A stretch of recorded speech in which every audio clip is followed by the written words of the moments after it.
Hello everyone, Alistair Gold here, and welcome to episode 17 of Gold Goes to the Movies. I know it's been a little while between videos, I do apologise for that.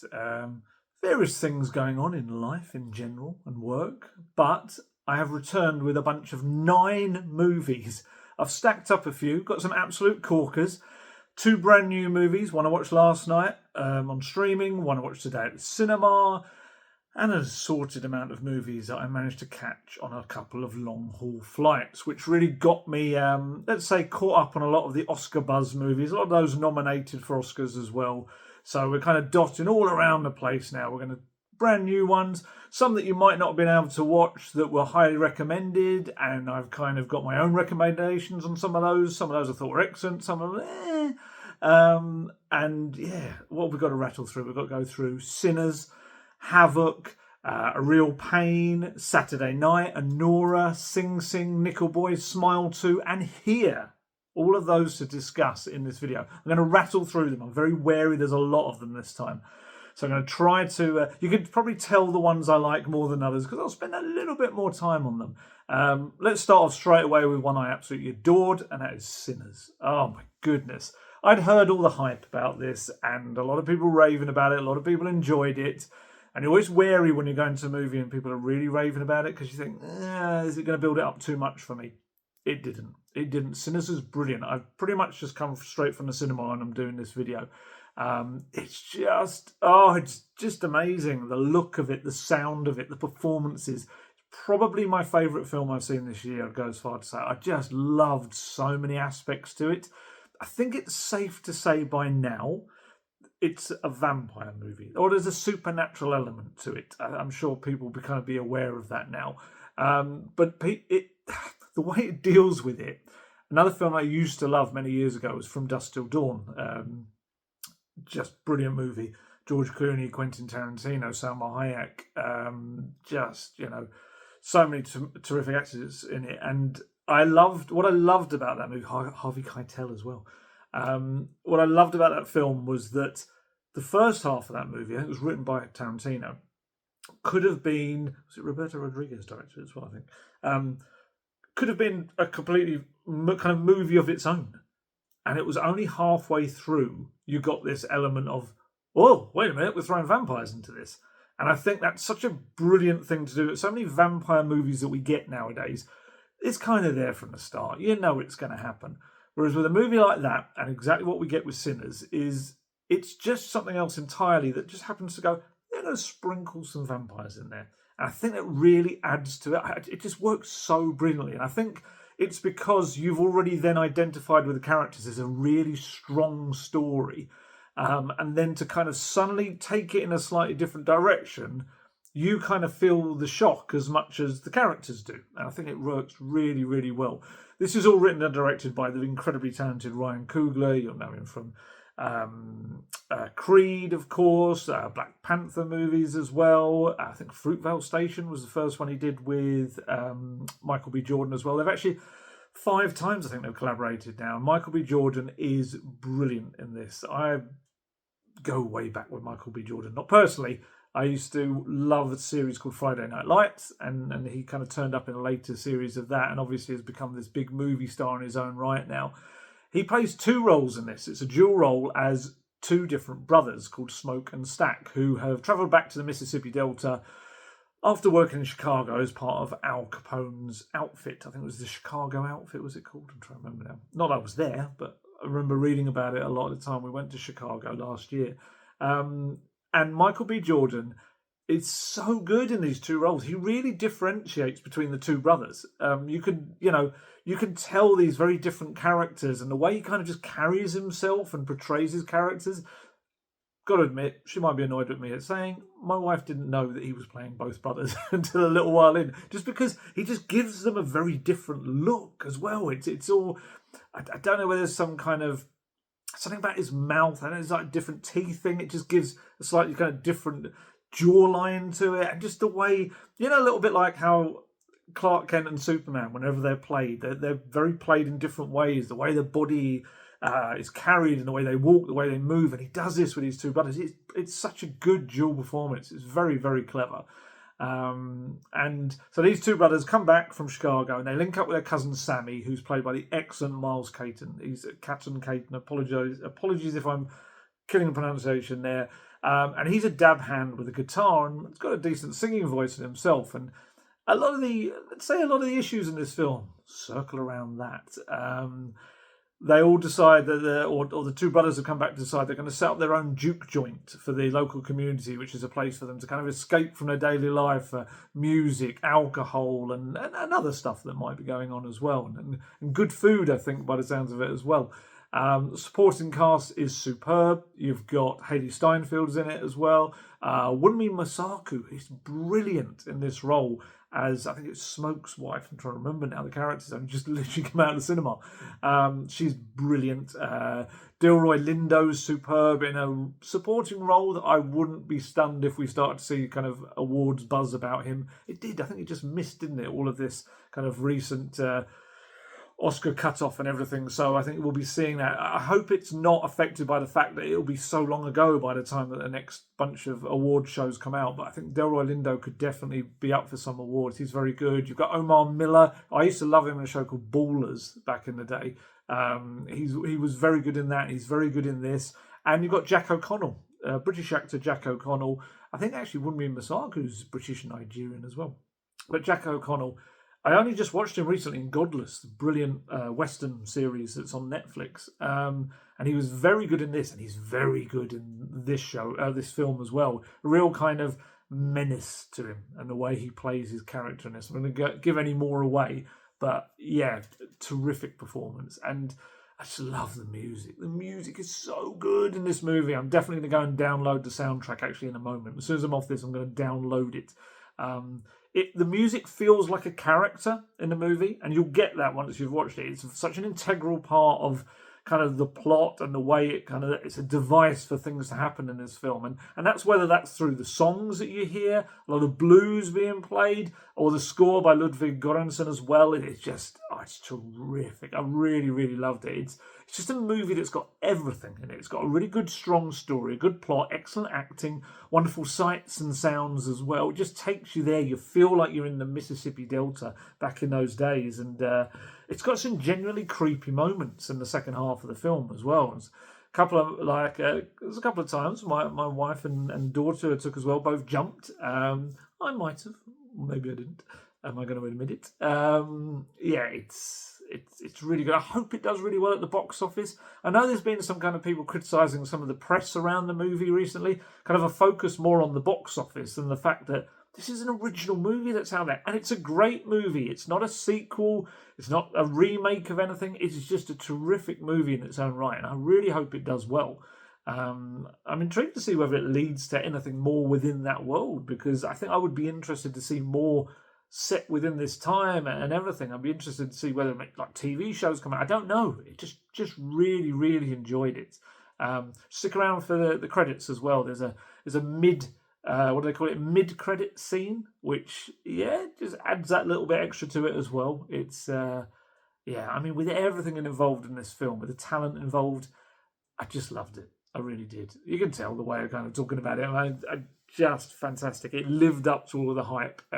It's just something different.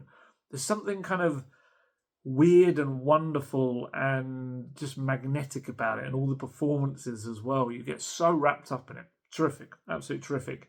Next up is Havoc, which I watched last night on Netflix. It's a new Tom Hardy movie, written and directed by Gareth Evans, who brought us The Raid and The Raid 2. It's kind of in that vein, this kind of messy actions, chaotic action. The plot line loosely is this slightly iffy detective, will say, trying to rescue a politician's son after a drug deal that's gone wrong.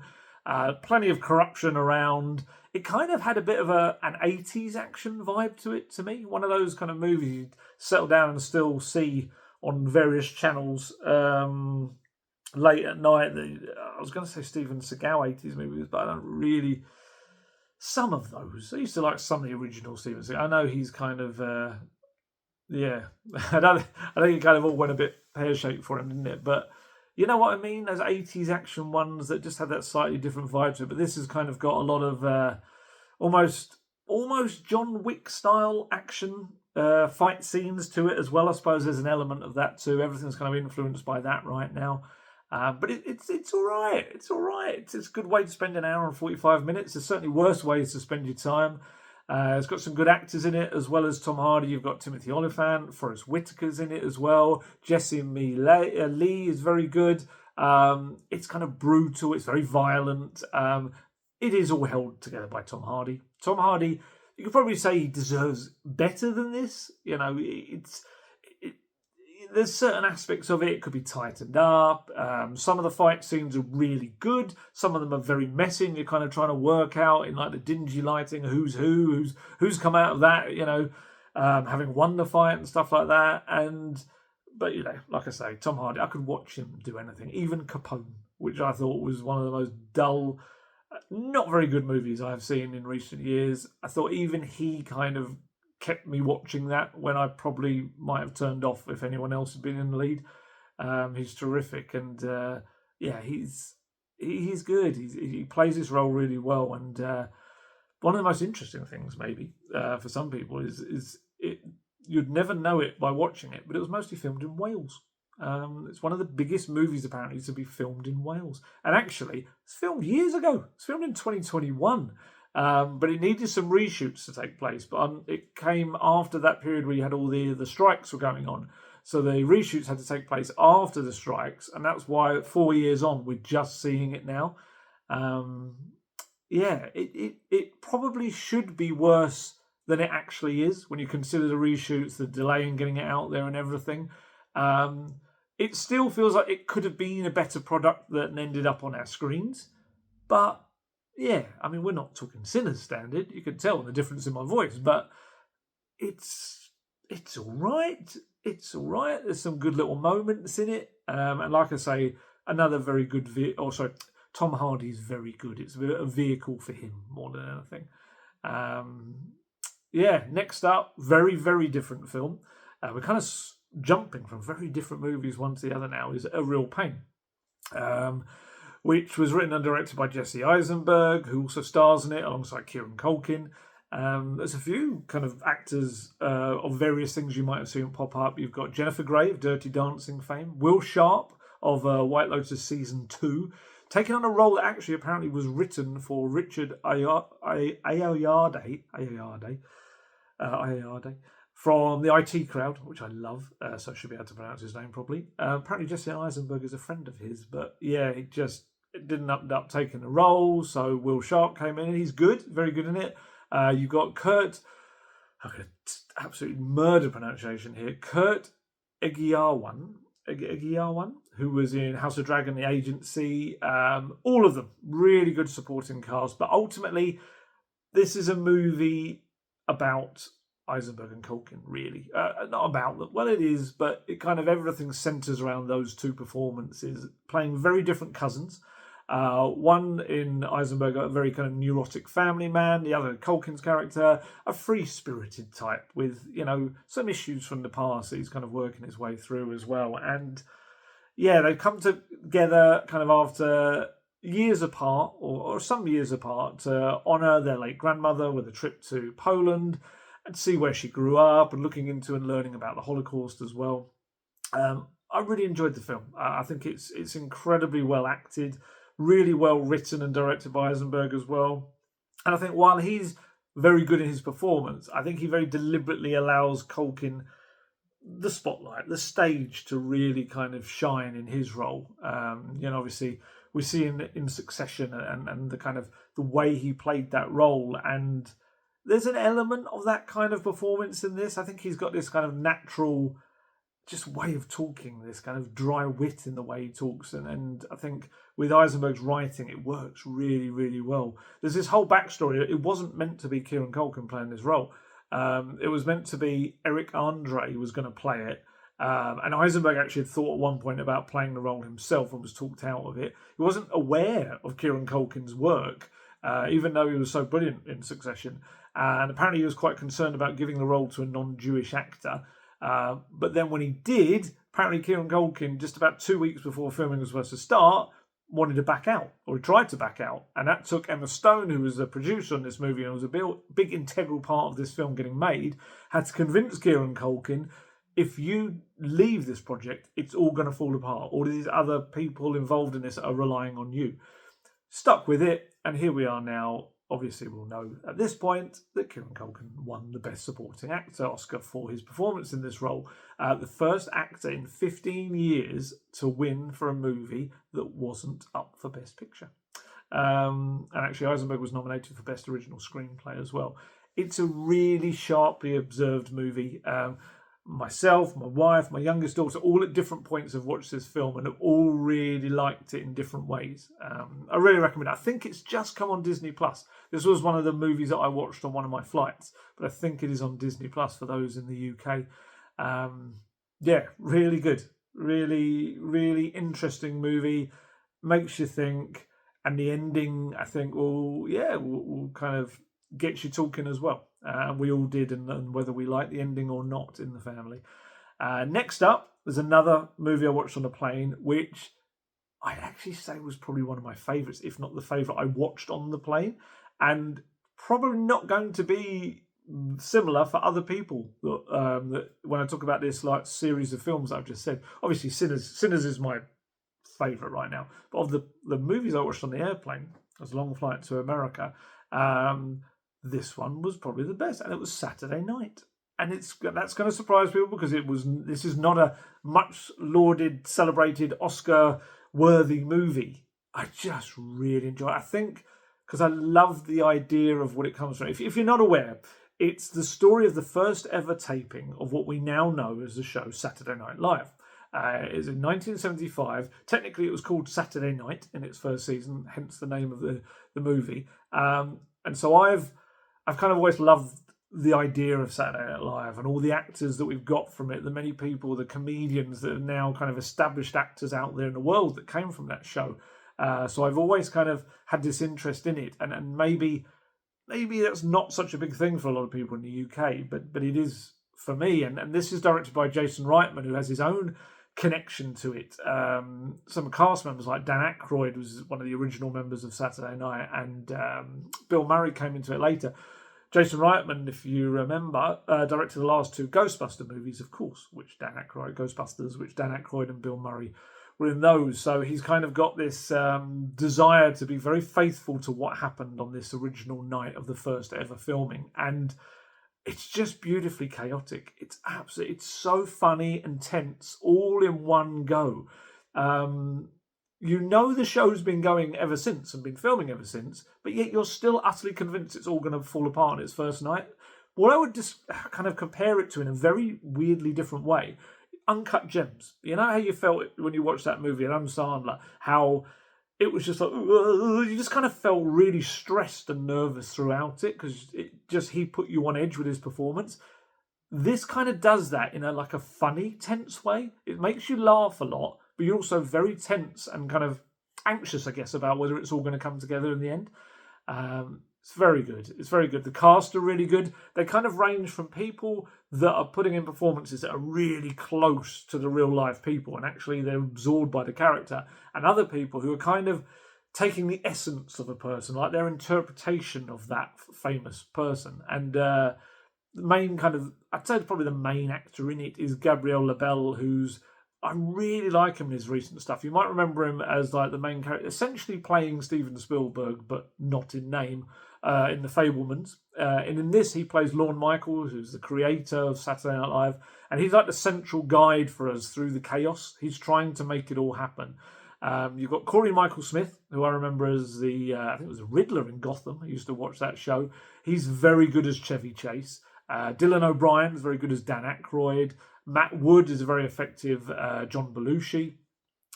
You've got Lamorne Morris, who you might know from New Girl, which I loved. Fargo, he was very good in as well recently. He plays Garrett Morris. Finn Wolfhard from Stranger Things turns up in a small role as well. Nicholas Braun from Succession plays two roles, actually. He plays Andy Kaufman and also Jim Henson. Yes, the Muppets were in the original first series of Saturday Night. I watched recently, I think I mentioned it in a recent video, I watched Jim Henson's Idea Man, and he spoke, there's a lot in that about how uneasy that relationship was, having the Muppets thrust into what we know as Saturday Night Live now, and how it just didn't really work at all. And that's a running theme throughout this movie as well. You've got Rachel Sennott is very good, as well as Rosie Shuster, who's Lorne Michaels' wife. Ella Hunt as Gilda Radner. Matthew Rhys as George Carlin. J.K. Simmons and Willem Dafoe turn up, as well as Milton Berle and Dave Tebbutt, respectively. I just got thoroughly wrapped up in it. I really enjoyed the chaos. It's great finding out what went wrong. There were things that I didn't know as well. I'm sure elements of it were dramatised slightly, but little things like, you forget people like Billy Crystal. Billy Crystal is kind of, or being played by an actor, is kind of hanging around the set trying to pitch things that he wants to be in the first show, and he doesn't actually appear in the first episode. And little fascinating things like that. Like I said, it's probably going to mean quite not too much from the mainstream audience outside the USA, but just right up my street. I really enjoyed it. I kind of found myself chuckling away on a flight. Next up, though, which on a flight, I really wouldn't suggest you watch it on a flight, is Anora. Especially the first half hour or so. There's a lot of rude stuff and a lot of nudity. I was sat in the very back corner of the plane. Not because I knew I was going to watch Anora, but I normally book right in the far right corner of the plane. So thankfully I didn't have people looking over my shoulder being able to see what was on my screen. But I did have to pause it a few times. I had a few air stewardesses coming around, and they offer food and a drink and stuff. And I was like, trying to stop it. Didn't want to look like some weirdo. Yeah, it's an interesting movie. Shines a light on this world that maybe not many people be aware of. The story, in essence, is it's about a New York stripper who's hired by the son of a rich Russian, and the pair rather impulsively get married. And then all hell breaks loose, especially when his parents find out, who are, how do we put this, very high-powered, well-connected people in a certain area. And yeah, so the two of them are meant to be 23 and 21. Feels like the age gap's a bit bigger in this as well.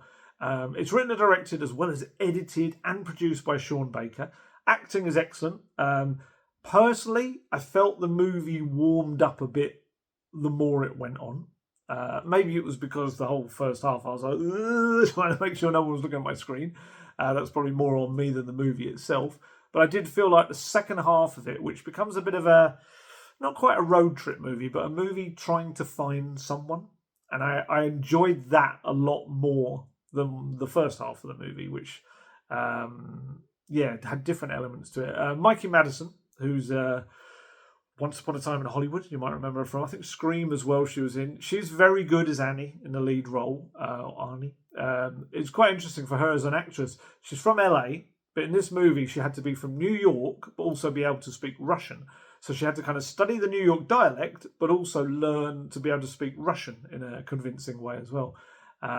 Mark Elderstein, he's suitably irritating as this young rich kid Ivan, who whisks Arnie away from life or her life, and just kind of causes chaos for everyone involved in doing so. You'll get more wound up by him and his character as this movie goes on. And I know that's deliberate, but my goodness, he's quite an irritating kind of kid, the character. And I guess that's good acting to bring that out as well. And the rest of the cast, it's kind of mainly Russian actors, kind of really fleshing out the story with some really good performances. I liked Karen Karagulin as Taurus. Was very good. He's trying to fix all the mess that this young Ivan has created by the marriage. Yura Borisov is very good as like a hood with a heart, as part of the gang, as it were. Daria, I'm so bad at this. Daria Ekamasova is Ivan's mother. She was really good as well. Really good, kind of strong female figure in the movie. And we now know, talking of strong female characters as well, we know that Anora swept the board at the Oscars. Best Picture, Best Director, Best Actress, Best Original Screenplay, Best Film Editing. It also made $60 million off an $8 million budget. So it's, I think, Baker's most successful movie by a way. I did enjoy it. Like I said, I wouldn't say it was my favourite of the movies that we've just spoken about. But it certainly had a lot of charm to it. And it certainly had some really interesting aspects to it as well. I think I need to watch Conclave to decide whether it truly was Best Picture for me, Anora. That's one I annoyingly didn't get a chance to watch, and just because I've run out of time. And that's actually gets me on to my next movie, because I'd hoped to watch Conclave, but it just wasn't enough time to fit that in the remaining kind of hour and just under 2 hours that was left on the flight. So I decided to watch a completely different one, which I knew very little about, which is Sing Sing. Whereas Anora, everyone had told me how wonderful it is, probably hyping it up a little bit too much for me. We spoke about this earlier with Sinners. But with Sing Sing, I didn't know really much about it, other than Coleman Domingo was up for Best Actor Oscar. And I think that probably worked in its favour for me. I found it as a bit of an unexpected delight. I shouldn't have thought it was unexpected delight, knowing it was up for a kind of Oscar buzz. It's another A24 release. You know, they are releasing some terrific stuff nowadays. It's directed by Greg Quidar, who wrote the screenplay with Clint Bentley. I really got carried away on the ride in this one. If you're not aware, Sing Sing is the name of a Mexican security prison about 30 miles north of Manhattan. And it's obviously a title that works just on different levels. What makes this movie special is it's based on the RTA, which is a rehabilitation through the arts program, which exists in real life at Sing Sing. And in this movie is this wonderful blend of professional actors like Domingo playing alongside former prisoners who were in the RTA and perform in this movie. It was filmed across 19 days at various prisons, which obviously brings its own challenges as well. Domingo plays Divine G. He's like this star actor and kind of playwright of this theatre group within the prison. And it's based on a real person who was wrongly kind of imprisoned. And that actual real person, the real Divine G, appears in a little cameo in this movie as well. Domingo's brilliant. He's so good in this. It kind of plays his character, John Divine G. Whitfield, who just clings to the normality that being in this theatre group brings him. Kind of brings his outside life, or his previous life, I guess, before prison, into the world kind of behind bars. And he just goes through everything, kind of struggles with hope, and which is a dangerous thing. We always get told, Shawshank told us this, in prison, and loss and so much more. And there's this great dynamic when this new man comes into the RTA, Clarence Divine Eye Macklin, who was really the actor. The actor's playing a version of himself. He was a guy that was incarcerated at Sing Sing. And he's so good in this. He's so good. His journey through the movie is brilliant, because the relationship between him and Divine Eye and Divine G throughout the movie, there's this kind of wariness about each other to begin with. And as the movie goes on, it just builds into just something different and something wonderful, really. And the whole camaraderie between this group is just fantastic. I loved it. I really enjoyed it. And it was nominated for Best Actor Oscar, like I said, for Domingo. Best Adapted Screenplay for Quidar, Bentley, Macklin, Whitfield. And also Best Song. Honestly, I think it's on Amazon Prime Video at the moment here in the UK. So if you get a chance to watch it, it's really good. It could be just preaching to converted. Many people may have already watched it, but for me, it did creep up on me a little bit. And I really liked it. It had this kind of weird protracted release schedule. So it premiered in 2023 at the Toronto International Film Festival. Then it came out in a few selected cinemas in the summer of 2024. Then it was released again in January 2025, and then it hit streaming later that month. And honestly, really recommend it if you get the chance to watch it. Another one I'd recommend, and actually is on Amazon as well, I watched this just before I went away on holiday, is Nickel Boys. Another Oscar runner, is up for Best Picture, Best Adapted Screenplay as well. Another one, kind of not so much a prison, but a reform school. It's a fascinatingly shot movie based on the book The Nickel Boys by Colson Whitehead. Ramel Ross directs it. He's writing for the screenplay as well with Jocelyn Barnes, and it's the story of these two boys, Elwood and Turner, played by Ethan Harris and Brandon Wilson, both kind of in different situations before getting sent to this. It's called the Nickel Academy, a reform school in Florida in the 1960s, and it's safe to say it's not a very pleasant place. What's the kind of hook as well with this film is it's got this very interesting way of being filmed, and it's like first person. So the camera is the person's eyes, and it flips between the two young boys that are the kind of the leads of this. So often, like, one scene is almost entirely from one boy's perspective, and the next scene will flip to the other boy's eyes. It's jarring to begin with. It kind of feels a bit of an unnatural way to watch a film, but you get used to it. And actually, I would say in the final third of the movie, it makes it all the more tense and emotional because you're seeing it through their eyes. You're so involved, you feel like it's happening to you. And I think that's, it's terrific. It's a really interesting, innovative movie, and I would recommend it among that kind of Oscar crowd of movies. It's like I say, it might be jarring for some. You might kind of be like, "Ugh," as it's kind of going on to begin with, but stick with it because it really serves the story. Jumping to a very, very different film up next, and I watched this the other night actually on some Sky Movies here in the UK, and that's Smile 2. Written and directed by Parker Finn, who obviously had great success with the first movie. It's different. It's different. It's got a slightly different vibe to Smile, the original one.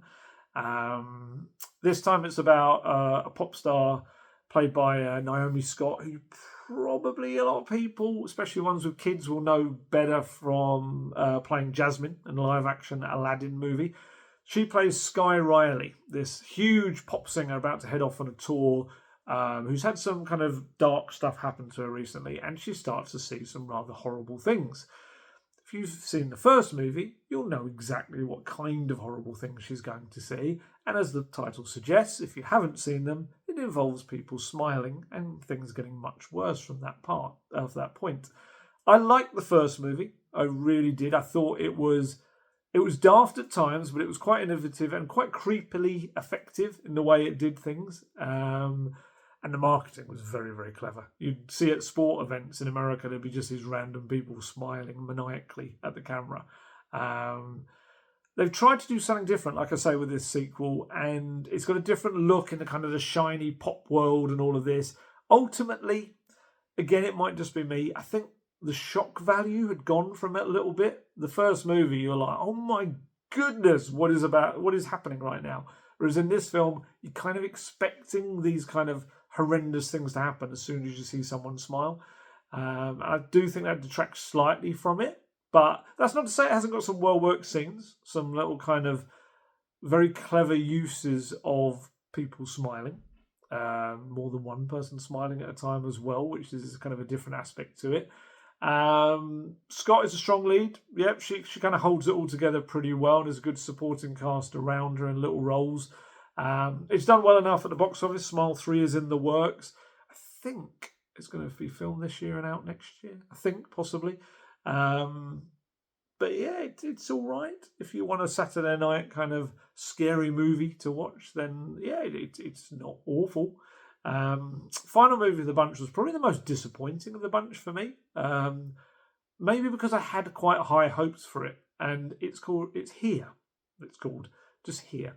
Directed by Robert Zemeckis of Back to the Future, Forrest Gump fame, and it stars some real acting talent. You've got Tom Hanks is in it, Robin Wright, Paul Bettany, Yellowstone's Kelly Riley's in it as well. So we talk about a unique hook with Nickel Boys. The unique hook, I guess, of this movie is that all of the action is from a camera set in a certain place. How do I put this? There's a really difficult way to actually explain it as well. It's this fixed camera point over years upon decades, and actually centuries at one point as well, which eventually ends up being a camera point in the corner of a house.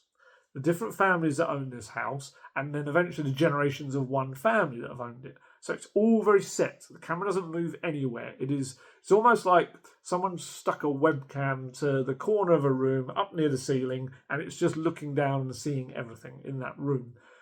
But over centuries, not just in a moment.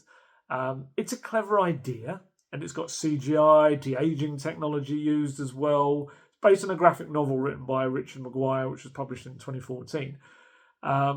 Which apparently the graphic novel is brilliant, and the way it uses this fixed point is superb.